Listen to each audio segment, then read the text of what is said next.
આજે બનાવવાની છે કેક, તો કેકની પૂરી પ્રોસેસ બતાવવાની છું. તો આ વિડીયોમાં એન્ડ સુધી બન્યા રહેજો અને તમારી કાંઈ પણ ક્યુરી હોય તો કમેન્ટમાં કહેજો, જરૂર કમેન્ટ કરજો જેથી ખબર પડે.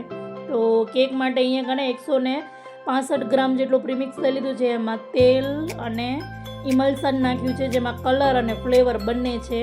તો જુઓ કલર ઇમલ્સનથી જ આવ્યો છે. તો 1 ચમચી ઓઇલ નાખી અને પાણી નાખીને બેટર તૈયાર કરી અને બેક કરવા મૂકી દીધું.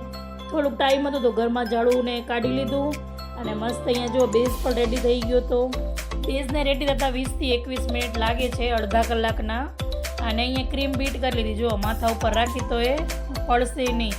હવે અહીંયા બેઝને કટ કરી ને સુગરવાળું પાણી ઉપરથી લગાડી ને ક્રીમ લગાડ્યું. એના ઉપર સ્ટ્રોબેરી ફ્લેવરની કેક હતી તો સ્ટ્રોબેરી ક્રશ લગાડ્યું અને ફિનિશિંગ કરી લીધી. ક્રમ કોટ કરીને ફ્રીઝરમાં મૂકી દીધી. ચાલો આપણે પણ થોડાક ઠંડા થઈ જઈએ. આઈસ્ક્રીમ ખાધી.